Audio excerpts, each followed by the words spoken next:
Welcome back to the Walter Bosley channel. And this episode is Vedic Greenland. Let me tell you, this is just the beginning of this discussion because my guest, Hans Dietrich, and I have each just started to really look into this. Um, and we found things already familiar to us from previous research. So I can't wait to jump into this. And I think you guys are gonna like this too. So without further ado, I'm gonna go ahead and bring him in. Oops. And he'll be right with us shortly. And there he is. Welcome, Hans Dietrich. How are you? I'm doing great. Thanks for having me back on. This Hey, is it's gonna be always a last time I had you here, or we attempted to have you here. There yes. were some tech issues, but I'm getting up to speed, as you all can see. We keep And inventing new technology and it keeps getting worse. right, right. So we're we're getting into this Vedic Greenland here tonight, and as I told them in my intro, we're both kind of just getting started on this. So, Yes. what do you think's going on in Greenland up there? Greenland's an interesting place. I mean, according to the history that we know of it, it's been occupied by Inuit culture for approximately the last 5,000 years, give or take. Could be older than that. Obviously, because Inuit cultures had existed in the regions of the Arctic for at least 8,000 years, if not longer. During World War II, it was a strategic military outpost for the US and kind of covertly has been since, which makes it interesting in our geopolitical talks of today, with Greenland being of major interest. I found that fascinating that we were using it during World War II. And there's some interesting caving groups in the northern regions that are pretty much inaccessible, but are huge. And so interesting ties into Vedic philosophy and inner earth philosophy. There could be a substantial tie there, but obviously we'll never know. There's been a Greenland caving expedition going on in Greenland. The sponsors of it are very interesting. You have military contract sponsors, you have Rolex and a bunch of other like really fascinating sponsorships going on with these programs. And so there obviously is an interest at some level that Greenland might have an ancient past. Um, I say that because I know you're a veteran of the Iraq War. We didn't necessarily go there for weapons of mass destruction. We went there to loot the museums of ancient, cuneiform scrolls and potential ancient technologies. So who knows? So whenever you see military contracts around, very civilian populous targets like Greenland, it does raise the eyebrow for sure. Yes, yeah. Greenland has long been a center of United States military secrecy. I was in the Air Force, as everybody here knows, in the second half of the 90s, from 93 through 99. And um, even before then, I was aware that dating back to the Cold War era, that was a strategic location. Of course, there's a U.S. Air Base there, Thule Air Base, which is interesting. We'll get into that more. But, Thule and all the lore associated with that name and the local cultural association. But Thule in Greenland was a place that people who were assigned there and even civilians who were contracted in construction, for example, just were not supposed to talk about it. They don't talk about it. I have a cousin, an older cousin, um, closer actually to my mom's age than mine, but he is a cousin. Um, he was a heavy equipment operator, Hmm. and he worked on contracts in Greenland, a particular one. And to this day, I haven't really got him to talk to me about, Greenland and what ever he might have learned or seen. And when you think about a heavy equipment operator, that implies digging into the ground, right? Yes. And going underground, such. So I'm What still working that source. was he Corps of Engineers? No, Digger and he was a driller? civilian, Interesting. Okay. completely civilian, never in the military. Interesting. But he still, and my mentor, who my listeners and readers and you have heard me talk about, my mentor encouraged me, get your cousin to talk about this. Hmm. Keep working on him. He'll tell you. He'll start talking. And he's close to his 90s, so he's got to tell me something soon. But anyway, the whole thing about military secrecy on the obvious level, it's strategic. It's because of, what might be on the base and the typical reasons that you keep things like that under wraps, and secure. But you can't help but wonder if they found, you know, ancient things, very old things, older than ancient, and, anomalous things or things that we're told aren't supposed to exist on Greenland. And I think that's a big part of my fascination with it. Hmm.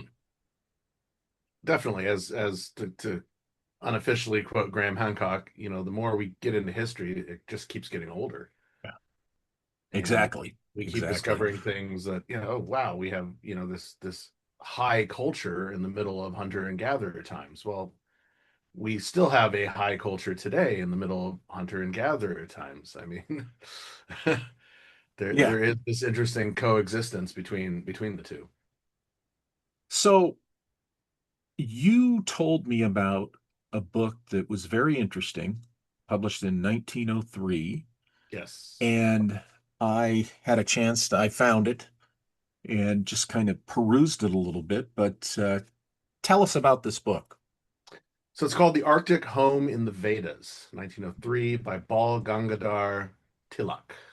Mhm. And he proposes that reading through the Vedas, he discovered passages of a time before, well, I guess it would have been a time or a historical time that the Rama culture that invaded or had war with India, anywhere between 4500 BC to 12,000 BC. There's kind of a speculation there, especially in the Ramayana, because when Rama goes to rescue his wife Sita from Sri Lanka, there is a bridge between Sri Lanka and southern India. And only in recent times, especially after the Boxing Day tsunami in what was that, 2011, they discovered that there is an ancient road underneath the water that connects Sri Lanka to India. Well, this would have been above water 10,000 years ago. So there's definitely an interest in that. But around this time, there is this Raman history or Vedic history that they lived in the northern Arctic region.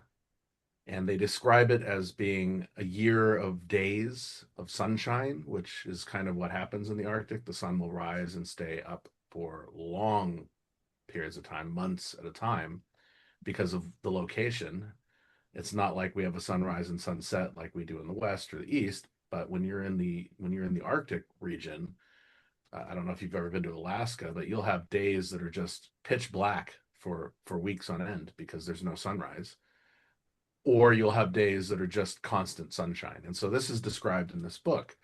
And according to it, they had to abandon their homeland around 8000 BC, so 10,000 years ago, and Mhm. and fled into the southern continents. And so Greenland's about 8,800 kilometers from India, by way of crow flies, which isn't, if you think about it, that extreme of a distance if you're moving your culture and marauding through different areas. And so this brings an interesting click to maybe this Tartaria situation, because the Tartars, the only movie reference I've ever heard of the Tartars in ever is the 13th Warrior, which is based off of Michael Crichton's Eaters of the Dead. And it's fascinating because where else do you hear of this other than, modern people talking about Tartaria? Well, could the Tartarians or the predecessors to them been this ramen group that had come down from the Arctic region? And so I think it's incredibly fascinating. It changes a lot of what modern scholars consider Vedic timeline, the Ramayana, all this, but it does coincide with this timeline of what happens in the epic tale of the Ramayana. And so I've been incredibly fascinated since you posed this topic. I'm like, there's nothing in Greenland or the Arctic, but there is. And so this is what I think is a huge fascination point. Yeah,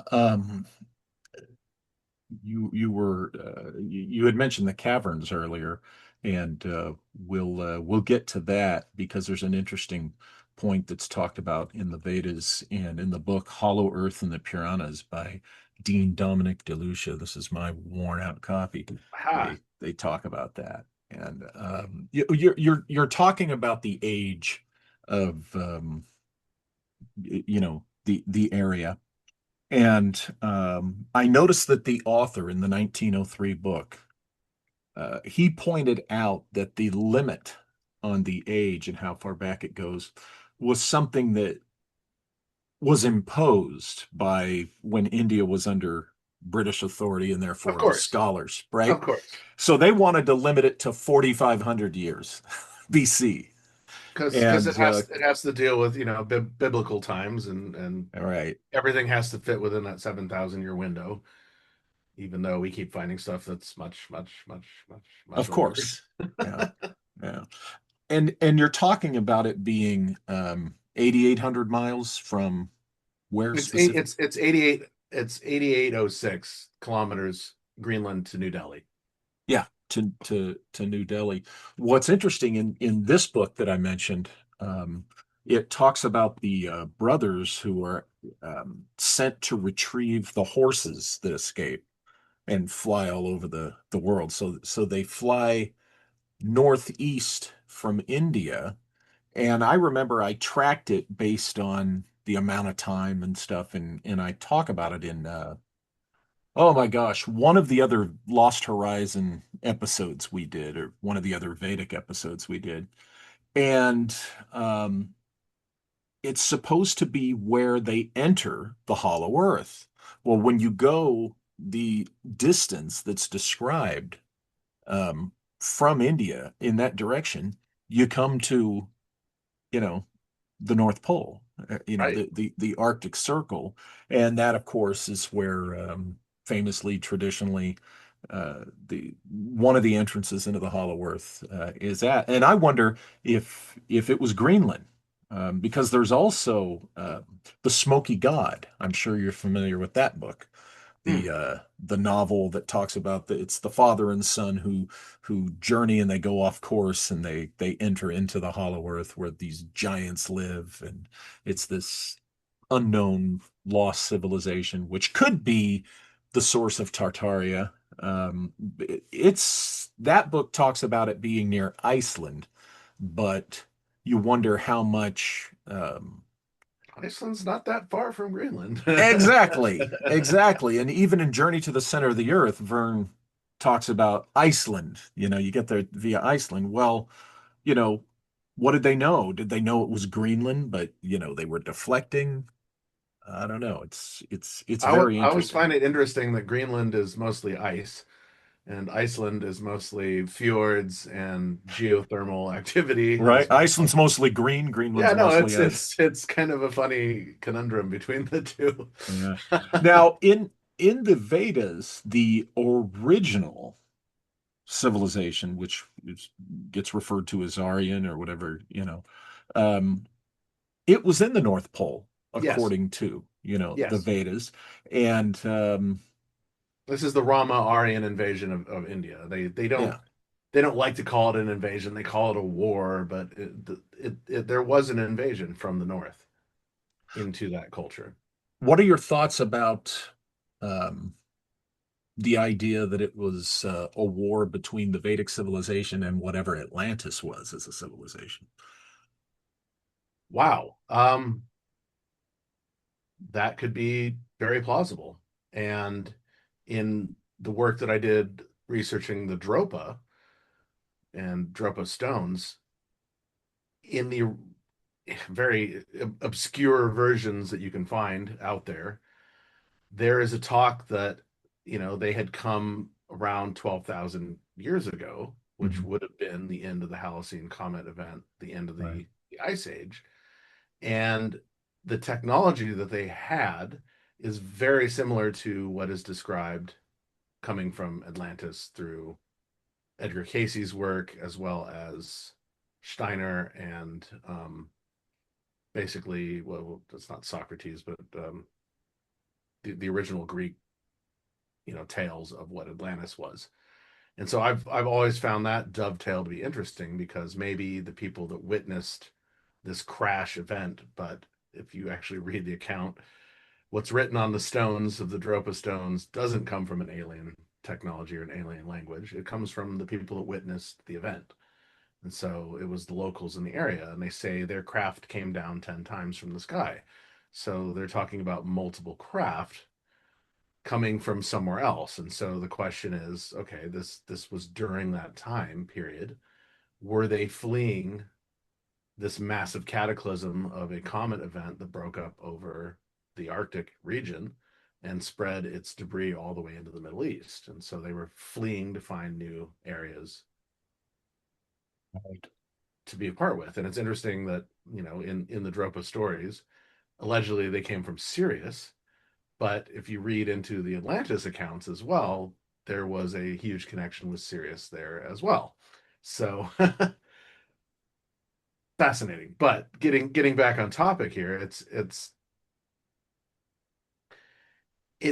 interesting to think that all of our cultures on this planet have been nomadic at some point. We've all come from somewhere else. Yeah. A lot of the Native Americans came from Asia. There's a huge debate about this, but you look into the Hopi and the Zuni and some of the linguistic, groups that they're basically the language that they're speaking comes from a very old version of the Okinawan Japanese language. It's not Japanese. Okinawa has their own language. And so this is kind of a northern Polynesia, linguistic group that's now here in the US. You look at the Cherokee, they look very much like they could be from the Middle East, and they also speak a very different dialect. And so I think, throughout the course of time, we've been traveling around this planet over and over again, all over the place. You look at the Nordic societies of Norway, Finland, Sweden, Denmark, and you look into their own history, and they all came from the Middle East. So There's some lore associated with Atlantis, I think, via the Phoenician traditions after them. But and it has a different connotation today when you mention it. The red cap, but scholars of the ancient world know what I'm talking about. But the Cherokee, the farther you go back, the more you find that they wore these colorful fabric clothes and woven, and this red turban type of hat.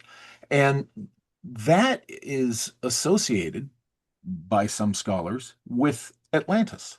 That the so-called Atlantean League, that was how they were identified. you've been to Peru, correct? Oh, yes.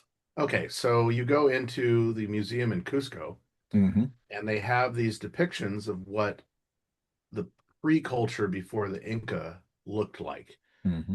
And they're painting their skin blue, Hmm.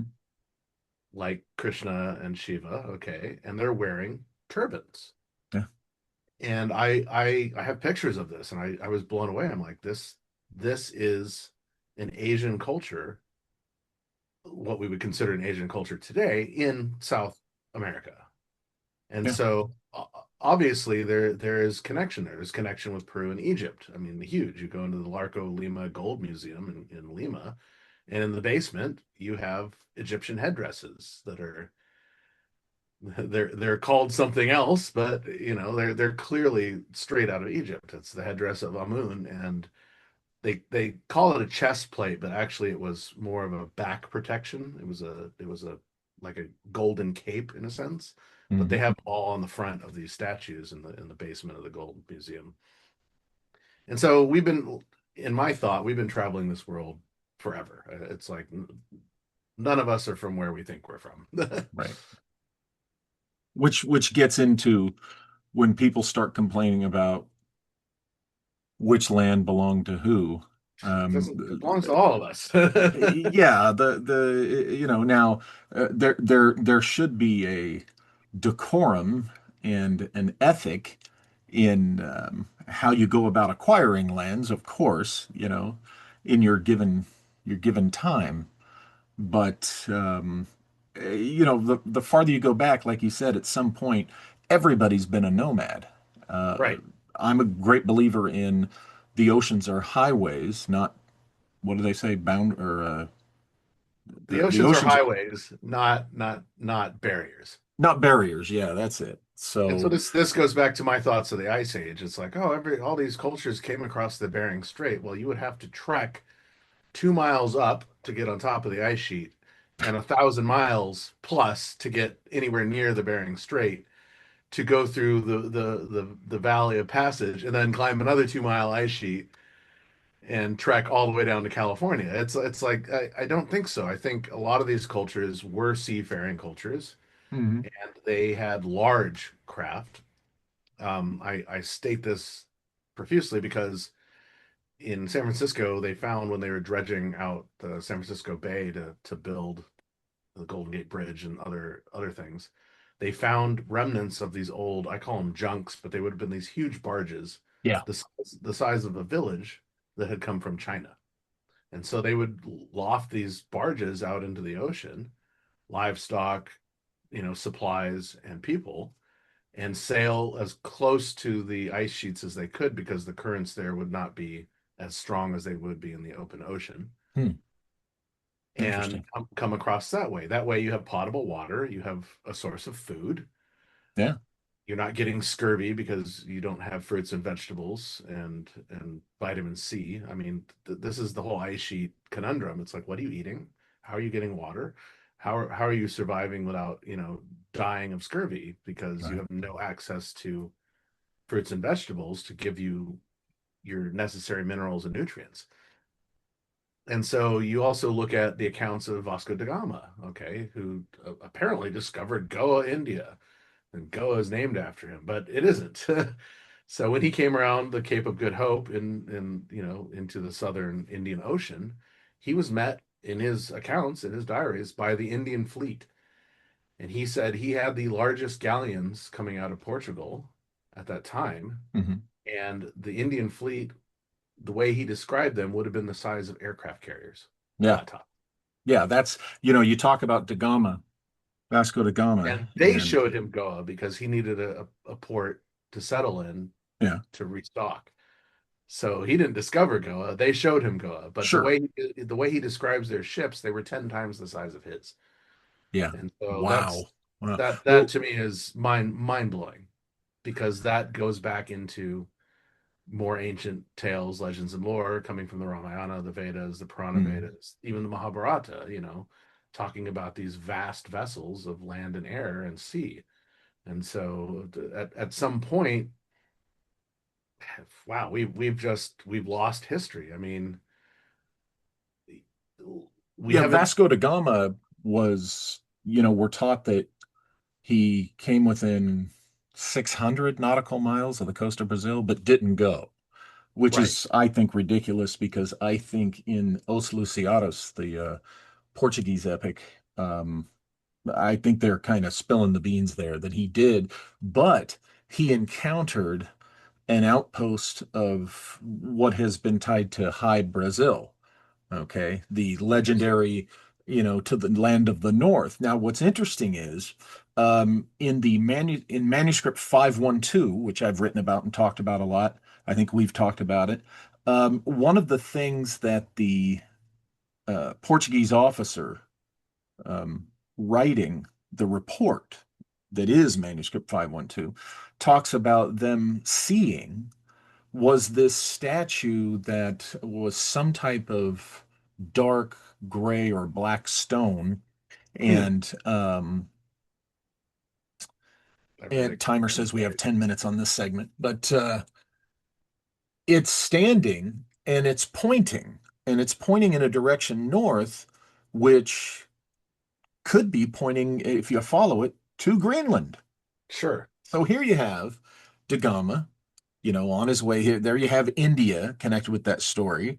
And then you have the rumors and the suggestion that he did go to Brazil. He was shown this City of the Lost Civilization, and then you have an actual document, manuscript 512, talking about that same thing. And I compare these in detail in my book, Secret Missions 2, The Lost Expedition of Sir Richard Francis Burton.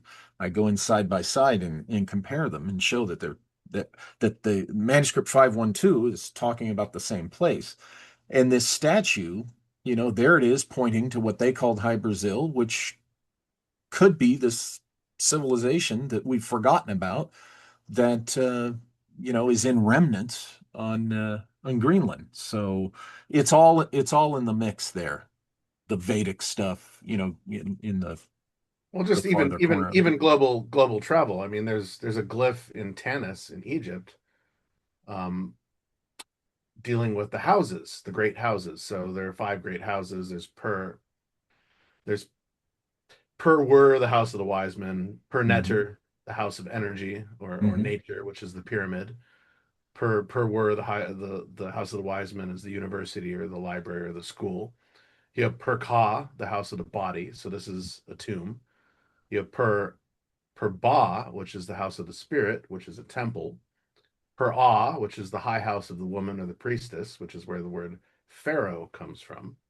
But then you also have this interesting glyph that is per u.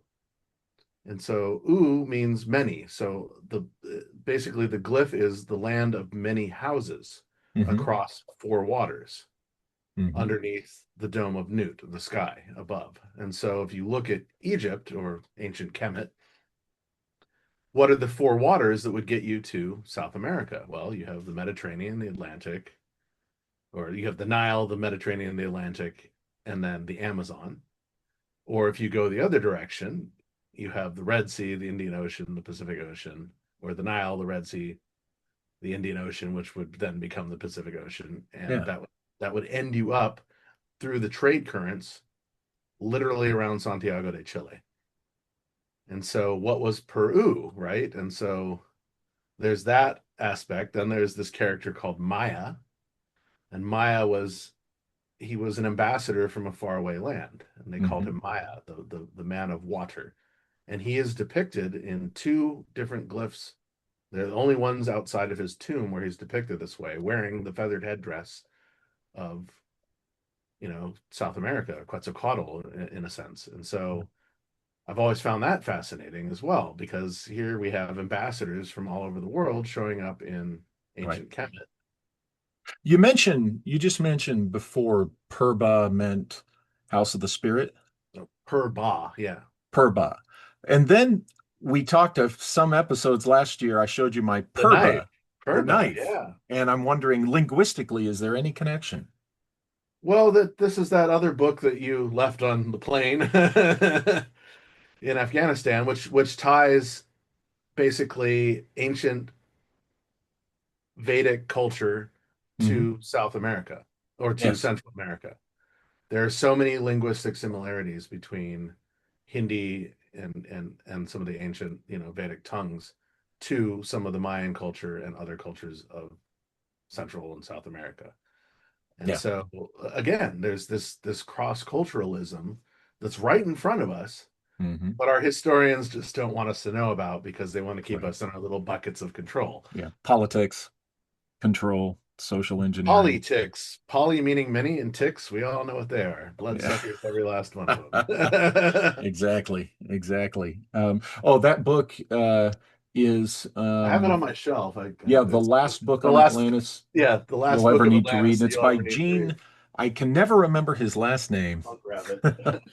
But that and this one, and Hans is going to show you this one. Oh, my screen's backwards. But it's Hollow Earth and the Piranhas by Dean Dominic DeLuca. And there it is. That's the book that I left Your on the signature's in here somewhere. L-100 after crossing the Hindu Kush, flying over it. Yeah, that. What's his last name again? It's Gene Matlock. Matlock. Yes, there you Yeah, go, folks. Matlock. Gene Matlock. fascinating book. Very fascinating. Not very long, which is great. It's got a bunch of, photography and other, symbolic references in here that connect the cultures. But Hmm. I thank you for suggesting this. I found this book incredibly fascinating. Yeah, that's one of those little books that you kind of have to have. There are a few of those out there, and that's one of them. So, so what do you think about the, well, what do you know about the whole Hy-Brasil lore? Hy-Brasil is a topic I haven't really done a lot of research into. Um, yeah. It's not something that I need to look into it now, obviously, but obviously there was a culture somewhere in the Atlantic that they were calling Hy-Brasil. Brazil obviously is not the name of any of the territory there. It's a Portuguese name. That's why Brazil is all mostly Portuguese now. Um, but other than that, I'm not entirely sure what its connections are and if there are connections to Atlantis through this culture. So Yeah, I lean yeah, towards yeah, give the me some insights. yeah. I know about as much as you do because there's really not a whole lot Right. of detail out there. It's something that gets referenced. And I mean, unless it's been years since I looked at it and there's more there than I remember, which means I'm going to have to go take a look again, refresh myself with High Brazil, because I think we're going to be, talking about this issue of Vedic Greenland again, of course, after this episode. By no means will we be able to cover it all. And Well, what are your thoughts on Vedic Greenland? What oh, I'm sold presently. Now I like what to qualify that. Presently, I'm very enamored of the idea of this lost Vedic civilization that was global. To me, in my scholarship and what I've looked at, it just makes sense. And, what sparked until, your interest? What sparked your interest into it? oh, well, books like this, Ah, the Matlock book in particular, but also when I worked on Esoteric Napoleon II. And in there, I lay out that what they were sent to find, what Jefferson and a couple others and Napoleon suspected was there, I think is what they found remnants of. And that is a lost Vedic civilization in North America and the Louisiana Territory. And the more I got into that and Manuscript 512, the whole mystery about Manuscript 512 and what was going on with that, that really led me to reading the Vedas, and getting into the Hindu literature and the histories. And then, of course, I was turned on to the works of P.N. Oak by one of my subscribers, one of my readers, listeners, Nick N. Thank you, Nick N. He sent me two or three books by P.N. Oak and other um, historians coming out of India who look hmm, at things differently. So it was really just, and then David Childress, his book on the Cham Empire. right. All of this, it just kept piling up. And when I started looking at it, to me it was a no-brainer. You But start connecting those dots because yeah, it's there in the literature. Yeah, interesting. I would have to say the culprit that got me really thinking about this was indeed Gene Matlock. you know, that book. That really kicked off my going, hey, wait a minute, what the heck? And then I visited Tajín in Mexico when I was on a trip with David Childress's group. And I don't know if you've ever seen the pyramids there, but I've not been particularly there. Yeah. the very eight, I mean, you look at it and you're like, come on. Of course, somebody now I would call the Cham Empire, the Com Empire. Um, it's somebody from Asia or India, culture there that established Tajín in my not just my opinion, but others.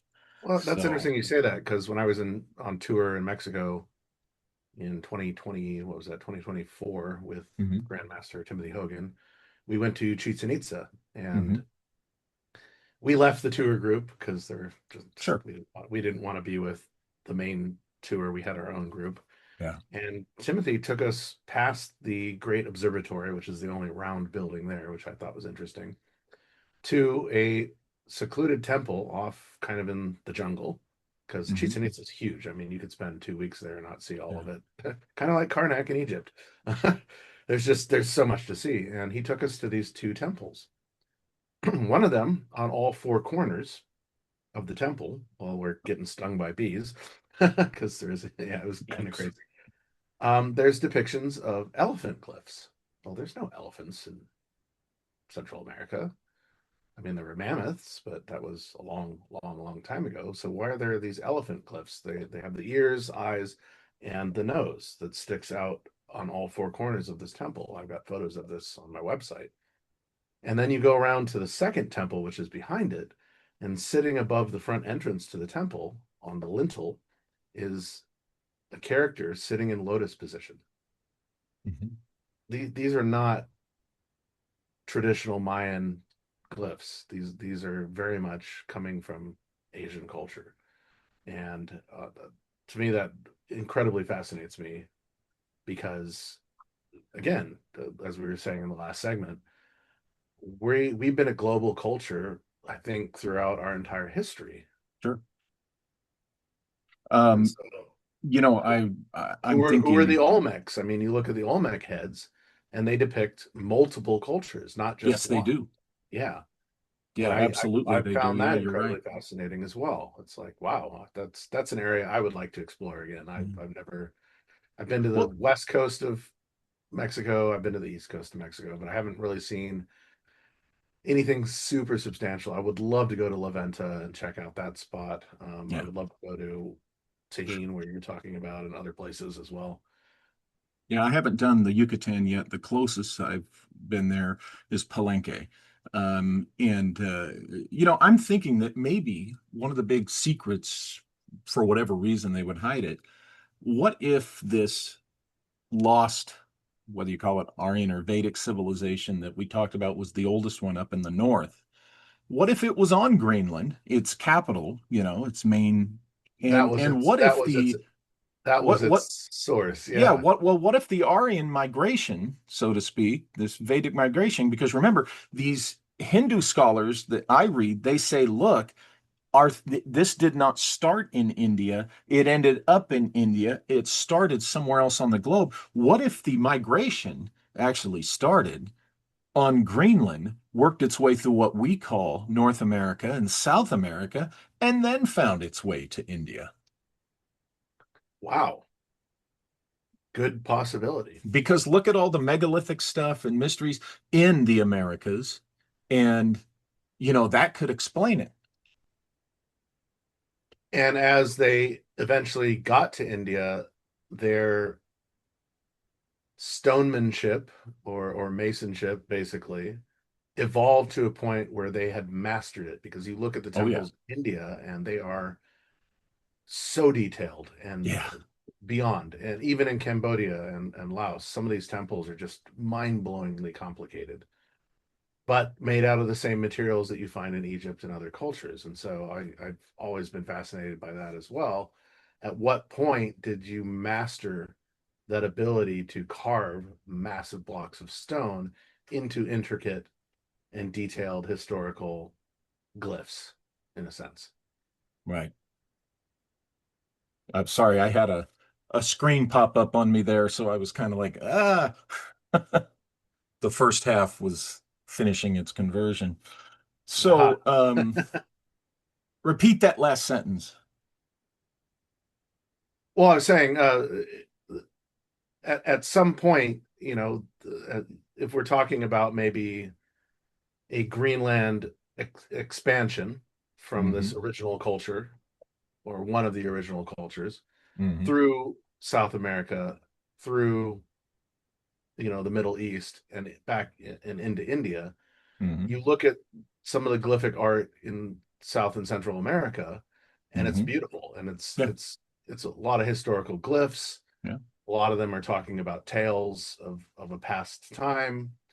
You look at the Popol Vuh, they're talking about the Great Flood. So, I mean, there's a lot of this element going on, but then you get to India and you have very similar Hmm. glyphs found on all the temples there. And so, Yeah. at what point do you take just straight stonemasonry where you're using, megalithic, tonnage of stones and building temples Hmm. like you see in Peru and Egypt and other places, and then you're refining that technology and that technique down to being able to carve these massive blocks of stone into these historical reliefs, Yeah.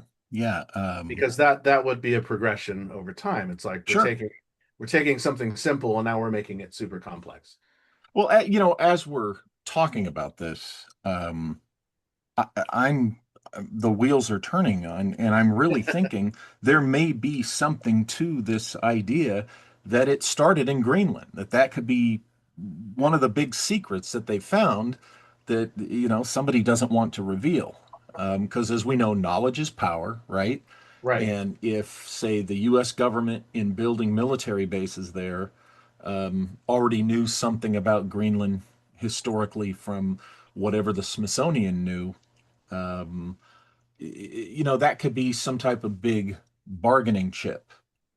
It reminds me of when I lived in Hawaii. I lived on Maui for almost 2.5 years, Hmm. between 2009 and 2011, and I met a civilian who worked on the underground bases of Haleakala. Well, Haleakala is where we have our Star Wars Strategic Command.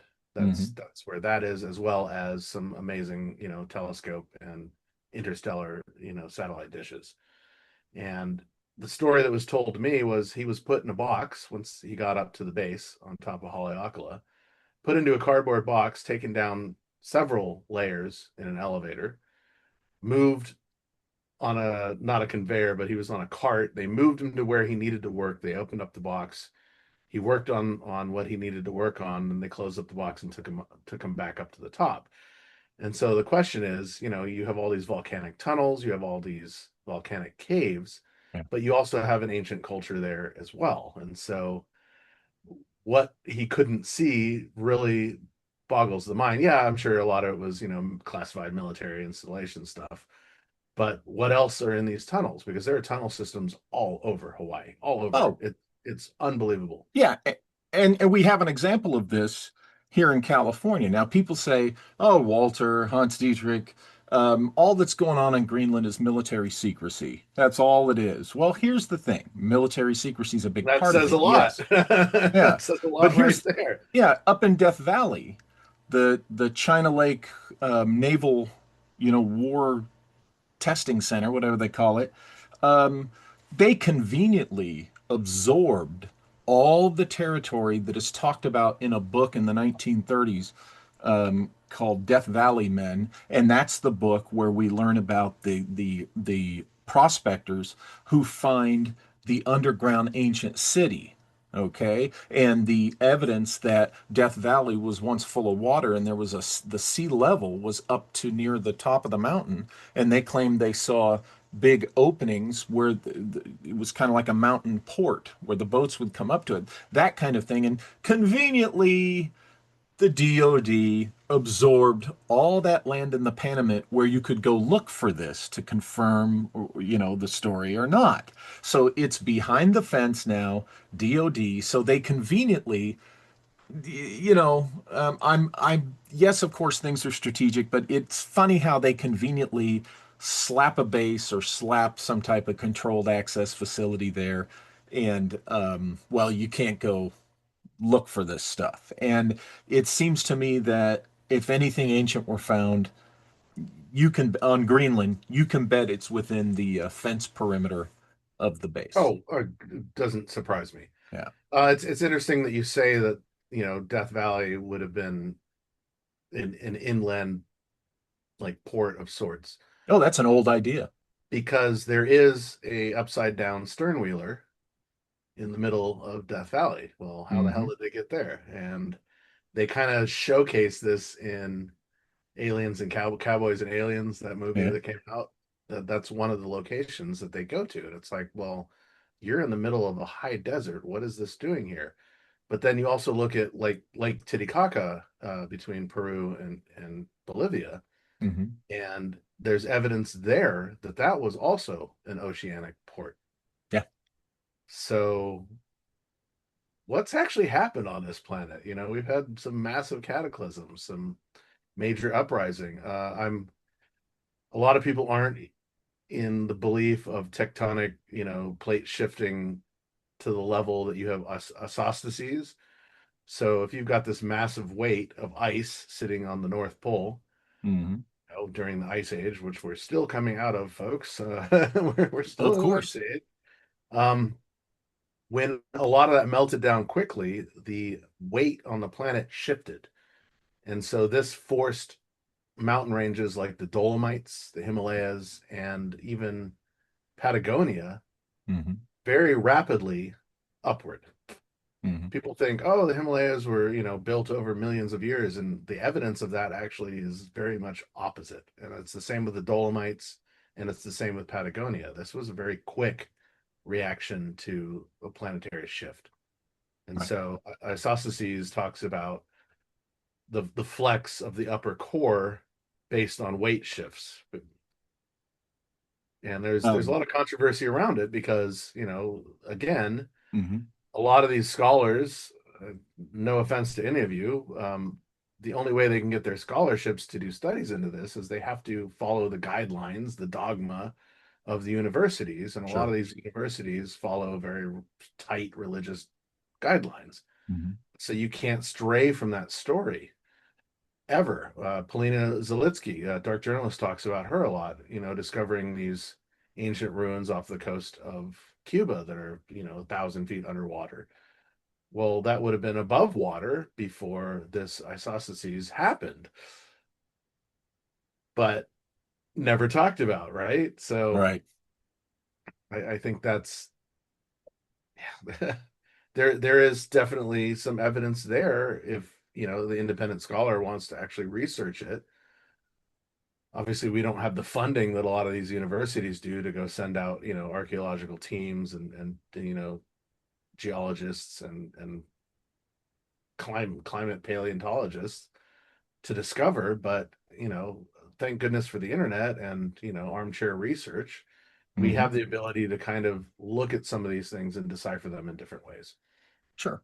Sure. I think that the mystery and the theme of the mystery and rumors that we hear about Antarctica, I think a similar same thing is what's going on in Greenland, is that something very old, something ancient, lost, technologically advanced, something that doesn't fit the models that we're taught in our schools, has been found, there, just like it's been found in Antarctica.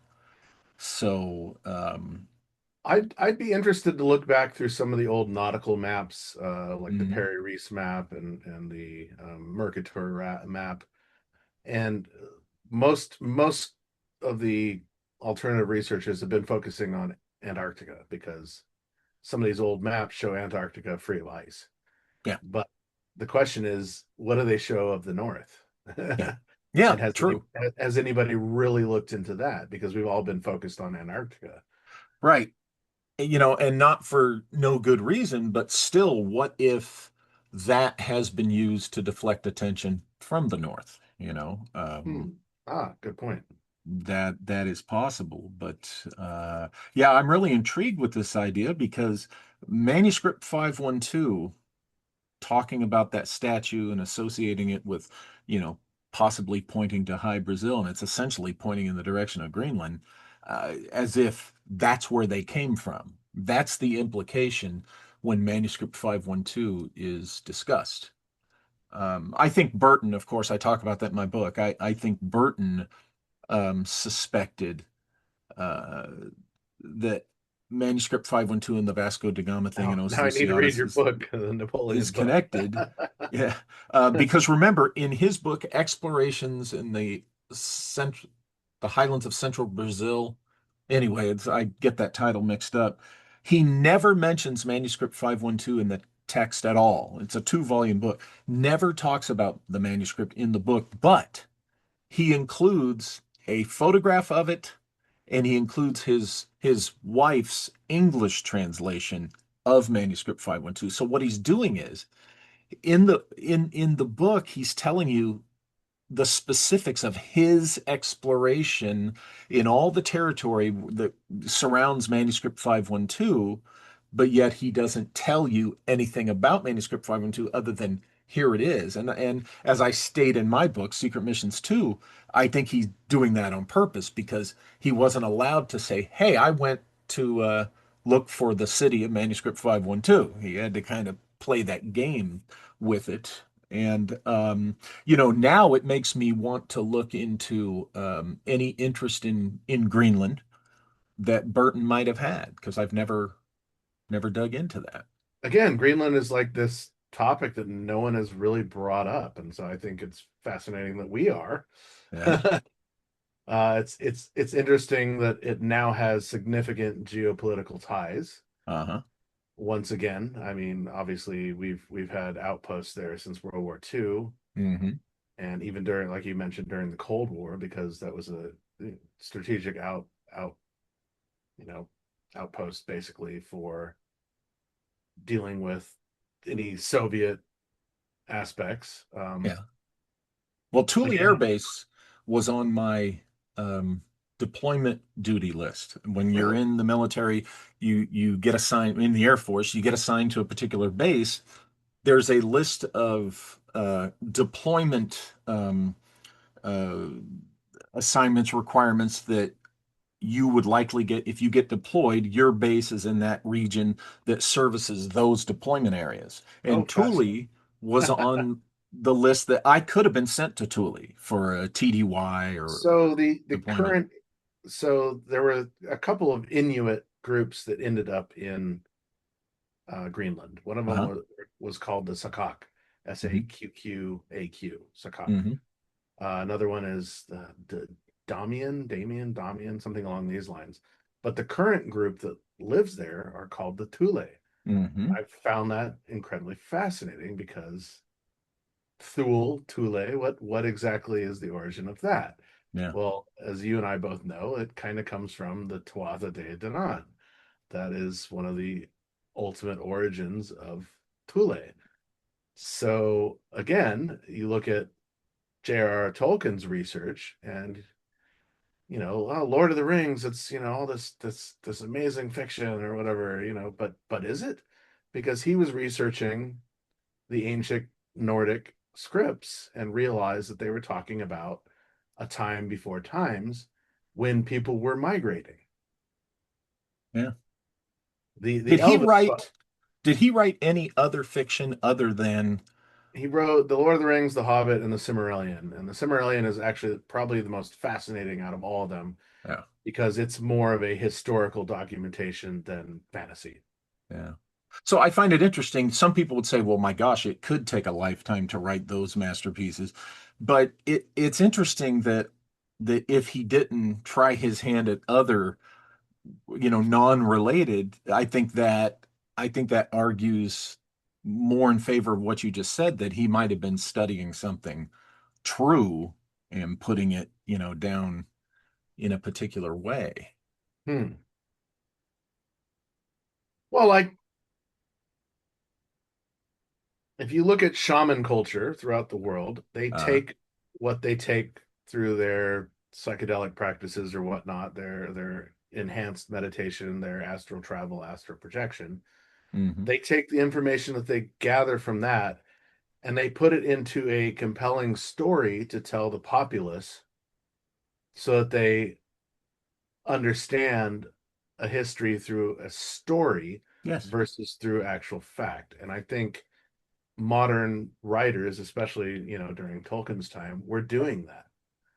They were bringing this interesting information even Sitchin, he was bringing interesting information and sensationalizing it so that we, the peons, the understudies of the knowledge, can actually grasp it, even though we don't realize what we're being taught or told about. The Theosophists did this as well. I mean, that's Hmm. it's a continuous thing throughout time, and so that that really fascinates me because how many of our lores and legends are based on factual events? A lot of them, and Yeah.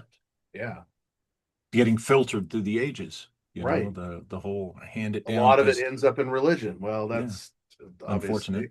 obviously unfortunate. But it's a way of conveying a story Hmm. to the populace Yeah, that they will grasp or grok. sure. You want to speak to the lowest common denominator, and everybody above that can start figuring it out for their They're for gonna, yeah, they're themselves. gonna Yeah, put two and two. They're gonna do the math that the lower ones can't. But then the problem that we see with this is the lower, lesser minds, they embrace this as a dogma. So right. then when the people who do the are doing the math and are figuring out what it really means, they're discouraged from sharing that because It goes um, against the common thread. Yeah, yeah, they're not supposed to. This is religion, you know? interesting. Interesting. So anyway, So where it's does that lead us with this? That's the question. I'm fascinated that possibly one of our ancient cultures obviously has come from the north, the yes. Raman Aryan slash Well, Vedic I cultures. think the Vedic civilization, this lost Vedic civilization, I think is the uh, oldest that we can point to, and it was global, just like the scholars in India, say whether their research is accepted or not. I think they basically are presenting something that, hey, they P and Oak and the other ones say, look, this civilization didn't start here in India. India is just the most recent, historically recent place that is closest to the influence of that lost Vedic civilization. And they make a point to say, don't think of that lost civilization as India and how you see India because it didn't start here. We are a descendant culture that we just happen to be the one that's closest to the original roots of it. And you know, here's the thing: as we know, the arrogance of the West. I've talked about that before, and you're familiar with this problem. The Oh air yes. has there ever been a more arrogant scholarship or group of scholars, culture of scholars, than Western civilization scholars. And we're both products of Western civilization. I'm not hating on it. I'm just trying to be honest. They just talk about putting blinders or wanting to put blinders on us. They just raise their hackles, mention the East. Wow. Well, as you know, I grew up in Nepal from the age of 4 until I was 19. So Right. even though I went to a westernized school system, Mm-hmm. international school, 72 nationalities, I was exposed to all of these cultures through my Mm-hmm. school experience. Only returning to the West, reverse culture shock, right? Did I become a third culture kid where I'm looking at the West going, wow, I've never really grown up here, but now I'm here and I have to realize and understand everything that's happened here. Mm-hmm. Obviously, I've studied American history. I had to throughout the course of my time, and I still have some hangups about certain events that had happened because living abroad, you see how things change so quickly. Yeah, Storylines change, politics change, everything changes in rapid fire, sure. especially in Nepal because in 1950 it was a 15th century nation. No offense to Nepal. I mean they were never colonized by the East India Corporation. They were never, influenced by Britain, but they were influenced by an influx of tourism and exposure to the West. And so all of a Hmm. sudden they're in rapid fire to catch up with us over the last 75 years. And so the things that we've had 15, 20 years to mess up, in the West, as we call it, the West, Europe, Americas, whatever, for them, that's been like a course of several months to 2 years. So they don't have time to fix the problem. They just keep moving forward. Okay. And I've watching that, I've always found it fascinating because it's like you want to see what's really going on in the world, watch a country like Nepal. Hmm. See how things have succeeded and failed there. Hmm. And Jimmy Church asked me, he's like, "Is there a McDonald's in Kathmandu?" I'm like, "Thank God, no," because Hmm. it deals with how businesses operate in Nepal. You have to have a 50% ownership with a Nepalese business owner or investor. And a company like McDonald's would never do that, period. Wouldn't it be more likely that there'd be a Jollibee instead of a McDonald's? Well, there's McDonald's in India. Yeah, of They don't course. Yeah. serve beef. Let's just put it that way. Right. It's like buffalo and horse meat, but whatever. I, Yeah, the I've McDonald's I the found that McDonald's that I have been to in the Middle East and the Burger Kings, it's the breakfast sandwiches are beef sausage, not pork, of course. right, of course, yeah, yeah. Yeah, and they're really good. Well, there's a Pizza Hut and a what is it? I think it's a McDonald's or a Burger King right across the from the front entrance of the Sphinx. It's like right there and right at the front of the old village. It's So now mind-boggling. when you go there, do you It's have so to be careful where you angle your camera when you take pictures so that you don't get any of that in there? exactly. Because that's what I heard that they did initially. Walmart, when they built by Teo, is it Tenochtitlan or Teotihuacan? What's the big pyramid? I'm doing a brain dump in Mexico. Teotihuacan, yeah. Yeah. Apparently they did the typical garish, gigantic Let's put it letters right here at the front Walmart so that you entrance. could see it from the pyramids. And God, it's it was so disgusting. distasteful that apparently Mexico went to them and said, "No, you're going to camouflage that. We do not want that visible from the pyramids." So I've been told that they had to kind of camouflage that from the view of the pyramid. But, Interesting. you Interesting. know, so what's the farthest north on this planet that you have traveled? I lived in Calgary, Alberta Okay. for a year in high school. I was there for my 11th grade year. Hmm. And my basketball team went all the way up to Lloydminster, which is right on the Saskatchewan border. It's, Hmm. God, I want to say it's like 5 hours northeast of Edmonton. Hmm. Or sorry, no, we went up to Red Deer. It's northeast of Red Deer, but it's north of Edmonton. So I'm not sure if places I've been in Alaska are further north than that, but either Alaska or northern Alberta, like Athabasca area where they have all the shale sand drilling going on. That's probably the furthest north I've been. Yeah. Yeah. I think for me, it's Nova Scotia. I spoke at an event there. Paul Kimball invited me to speak at, and yeah, I think for me, it's Nova Scotia is the farthest north that I can. I'd have to look on a map and do some longitudinal comparisons.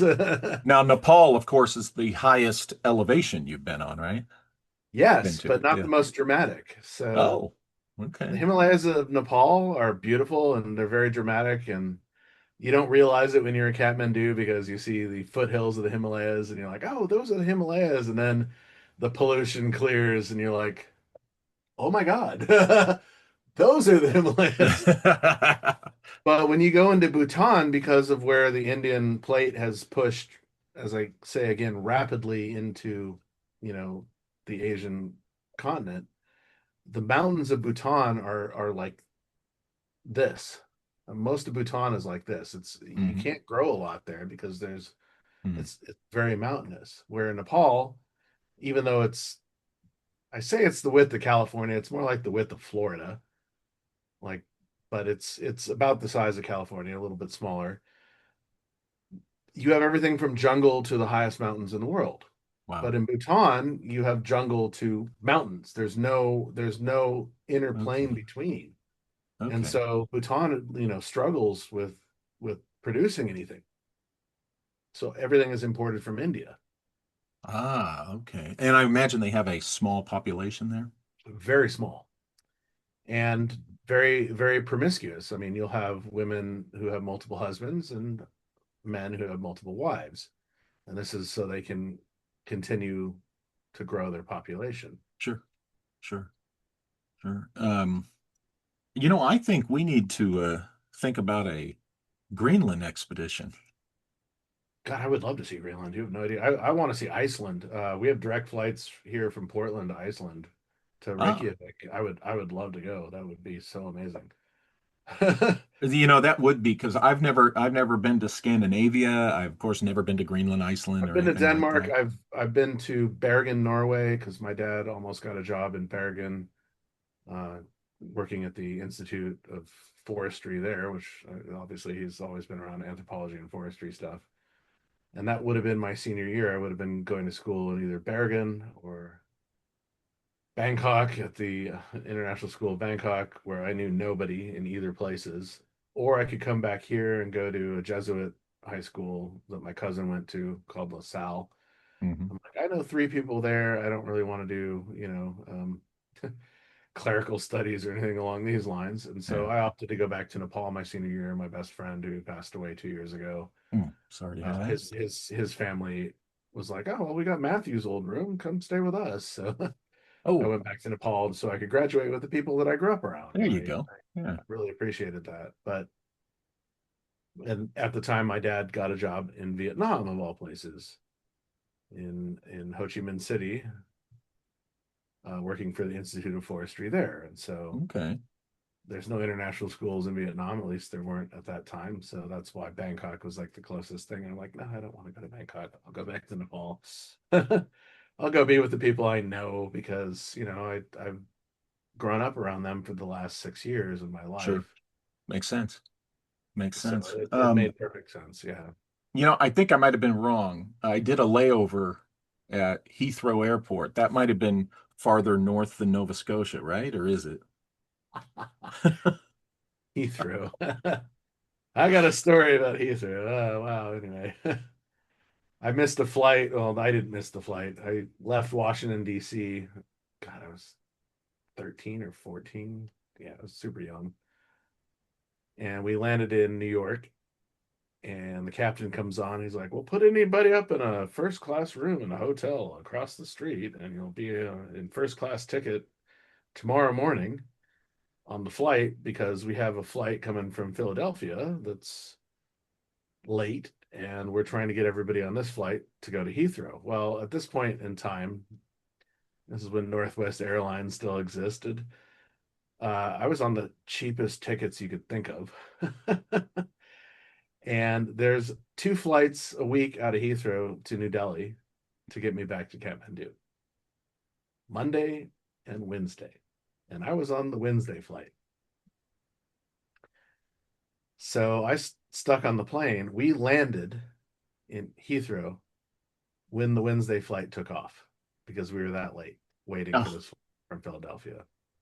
So I was freaking out. I'm like, how do I get on a flight yeah. to New Delhi? I I'm young. I don't know what the F I'm doing.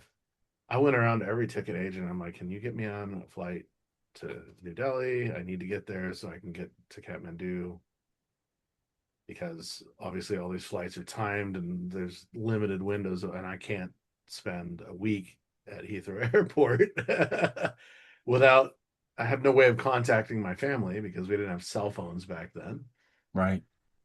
And I was there 8 hours, and this woman from Air India finally came up to me and was like, "We're going to get you on our flight. You'll technically land when." Hold on a second. I got to pop up now. What's going on? Ignore. Yep. All right. So you'll technically land about 45 minutes before your flight to Kathmandu takes off. I'm like, do it. Some of the best food I've ever had on an airlines ever in Really? my life. Oh my God, it was catered out of a Indian restaurant in London. Amazing. Such Oh, good. great. Yeah. Landed in New Delhi. There was somebody there waiting for me because they knew that I had missed my flight. And so he ushered me through everything, through customs to get through everything to get to my flight. I got on it. I landed in Kathmandu. My sister picked me up at the airport, and I'm like, "Oh, thank God I'm here." And she's like, "Well, what do you mean?" And I'm like, "Oh, none of you know what I just went through." But Heathrow, especially then, this is like 90, 91, 90, somewhere around then. Yeah. Disastrous airport at that point. I mean, Well, I'm sure in they've two upgraded it since, but in 2003, those assholes, I was coming home from Iraq and I was clearly traveling with, security types that had been, involved with that. And I had, in my check-on luggage, I wasn't trying to carry it on, but I had web gear and it had really nice combat knife that I'd had since the Air Force and, other doodads and other things in there. And they lost it or they took it. But I ended up losing all of that stuff going through Heathrow, and I had been through, Frankfurt and Munich and stuff and never had that happen. But friggin' Heathrow, um, you know, I what can I almost had that say? happen. Actually, funny you say Frankfurt because I almost had that happen in Frankfurt. I was coming back. My best friend from college, he lives in Innsbruck now, but he's from New Hampshire. But yeah, Nick Frankie, fucking awesome guy. Anyway, pardon my French. But Nick met me in Nepal in 2005, and we went trekking in the Himalayas. I showed him Nepal, and when we were going back through Bangkok, he's like, "Why don't you come visit me in Innsbruck?" And I'm like, "Okay." So I changed my ticket and I flew to Frankfurt and then hopped the Turul flight to Innsbruck. And I didn't realize that you're going into Europe. I had four kukris in my luggage that I had bought in Kathmandu, Yeah. and they flipped their lid on me. You can't bring these knives into Germany or Austria. Oh, And when I left Austria, man, it was a problem. And the woman who was doing customs inspections, she waved me. I was like, "Thank you." I'm like, "I'm yeah. on a continuous flight, and There you these are go. souvenirs that I bought in Nepal." And she's like, "Well, I'll just ignore them." And she was awesome. But technically, you can't take anything over 6 inches into I had Europe. a uh, I had a So I'm guy. lucky I got out with the ones that I did. So Yeah. you've I was seen coming you've seen back a few of from them on the show, coming yeah. back from Mexico with some Cuban cigars, and the customs agent he was opening the package and taking the rings off and saying, "Yeah, can't bring Cuban cigars across the border, can't let that happen." And he's taking the rings off, and then he gives them back to me. Wink, wink. Those were different days, of course. But we're down to less than 1 minute. And Okay, I think we need to do this Greenland discussion again I agree. after we've done even more investigation into this. We ought to talk about down the road maybe doing a Greenland trip ourselves. But Hans, I want to thank you for being on again. And where can Always a everybody pleasure. find you once again? So you can find me at megalithic mysteries.com or megamyst.com, MEGAMYST, which is megalithic mysteries shortened. I'll be speaking in LA toward the end of March for Alien Event and Biomed Expo.